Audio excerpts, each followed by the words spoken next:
ஆண்டவரும் இரட்சகருமாகிய இயேசு கிறிஸ்துவின் நாமத்தினாலே இந்த காலை வேளையில உங்களை அன்போடு கூட நான் வாழ்த்துகிறேன். நாங்க 4 மாதங்களை கடந்து இந்த புதிய மாதத்துக்கு நேரம் நாங்கள் கடந்து வந்திருக்கிறோம். அதாவது 5வது மாதத்தில் இந்த முதலாவது நாள் காலை வேளையில கர்த்தர் எங்களை நடத்தி கொண்டு வந்திருக்கிறார். இந்த 4 மாதங்கள் முழுவதும் அவருடைய கிருபையும் கரமும் மாத்திரம் எங்களை நடத்தி வந்தது. இந்த காலை வேளையில நாங்க தியானத்துக்காக நாங்க பார்க்கலாம். யோவான் 6ஆம் அதிகாரம் 68வது வசனம். சீமோன் பேதுரு அவருக்கு பிரதி உத்தரமாக, ஆண்டவரே, யாரிடத்தில் போவோம்? நித்திய ஜீவ வசனங்கள் உம்மிடத்தில் உண்டே. ஆமென். இந்த பகுதியை நாங்க எடுத்து பார்ப்போமா இருந்தால், இயேசு கிறிஸ்துவோடு கூட அநேக சீஷர்கள் கடந்து வந்தார்கள். 12 மாத்திரமல்ல, அநேக அவரை பின்தொடர்ந்து வந்தார்கள் சீஷர்களாக.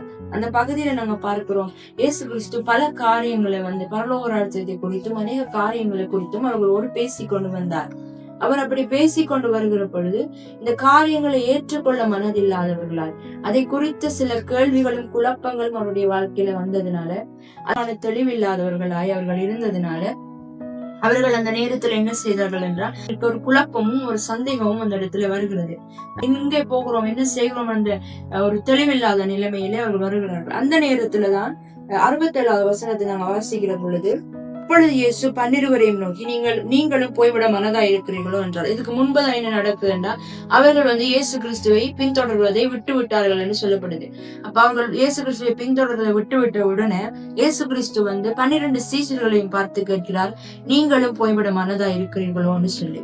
ஆனா இந்த இடத்துல பார்க்கிறோம் 68வது வசனத்துல, சீமோன் பேதுரு அவருக்கு பிரதி உத்தரமாக, ஆண்டவரே, யாரிடத்துல போவோம்? நித்திய ஜீவ வசனங்கள் உம்மிடத்தில் உண்டே. ஆமென். இந்த பகுதியில பேதுரு ஒரு ஆணித்தனமாய் உறுதியாய் அந்த இடத்துல சொல்லுகிறார், நாங்க யாரிடத்துல போவோம் ஆண்டவரே? உம்மிடத்துலதானே ஜீவ வசனங்கள் உண்டு, உம்மிடத்துலதானே நித்தியத்துக்கான வழி உண்டு, அதை நாங்க அறிந்திருக்கிறோமே என்று சொல்லுகிறார். அடுத்த வசனத்துல சொல்லுகிறார், நீர் ஜீவனுள்ள தேவனுடைய குமாரனாகிய கிறிஸ்து என்று நாங்கள் விசுவாசித்தும் அறிந்தும் இருக்கிறோம் என்றான். அதாவது பேதுருவுக்கு தெரியும், பேதுரு சொல்லுகிறார், அவருக்கு தெரியும், நாங்க உங்களை விசுவாசித்திருக்கிறோம், நீரே ஜீவனுள்ள தேவனுடைய குமாரன் என்பதை, குமாரனாகிய கிறிஸ்து என்று எங்களுக்கு தெரியும், அதனால உம்மிடத்துல நித்திய ஜீவன் இருக்கிறது, உம்மிடத்துல வழி இருக்கிறது என்று சொல்லி எங்களுக்கு தெரியும், அதனால நாங்க எங்கே போவோம் என்று சொல்லி அவரை மாத்திரம் அறிந்தவர்களாய், அவர் மாத்திரம் ஜீவனுள்ள தேவன் என்பதை அறிந்திருந்ததுனால நாங்க எங்கே போவோம் என்று உறுதியாய் தேவனோடு கூட தேவனிடத்துல விசுவாசம் வைத்தவர்களாய் அந்த 12 காணப்படுகிறதை நாங்க இந்த இடத்துல நாங்க பார்க்கிறோம். ஆகவே இந்த நாட்கள்ல எங்களுடைய வாழ்க்கையில கூட இந்த நாட்கள்ல நாங்க அநேக பிரச்சனைகளை நாங்க சந்தித்து கொண்டிருக்கலாம்.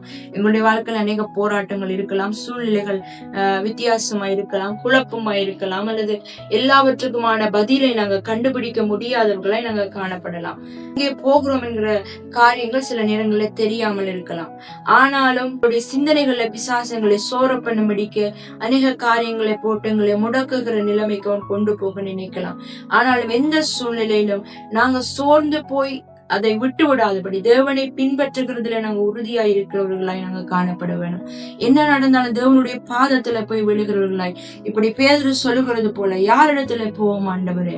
நித்திய ஜீவ வசனங்கள் உம்மிடத்துல உண்டேன்னு சொல்லி எங்களை பலப்படுத்துகிறதற்கு அவர் இருக்கிற பொழுது அவருடைய பாதத்துல போய் நாங்க விழுந்து அவரிடத்துல நாங்க ஆலோசனை கேட்கிறவர்களாய் நாங்க காணப்பட வேண்டும்.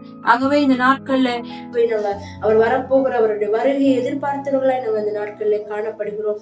ஆகவே நாங்க அதையே எதிர்பார்த்து கொண்டு அவர் எங்களுக்கு வைத்திருக்கிற அந்த ஓட்டத்தை முடிவு பரியந்தம் ஓடுகிறவர்களாய், நாங்க சோர்ந்து போகாதவர்களாய், அவர் வருகிற நாள் வரைக்கும் அவர் குறித்திருக்கிற, அவர் தந்திருக்கிற வேலையை முடிக்கிறவர்களாய், சோர்ந்து போய் இடறி போய் பலவீனப்பட்டு போகாதவர்களாய், இன்னும் அவரை பிடித்துக் கொண்டு பேதுரு இந்த இடத்துல சொல்லுகிறது போல, யாரிடத்திலே போவோம்?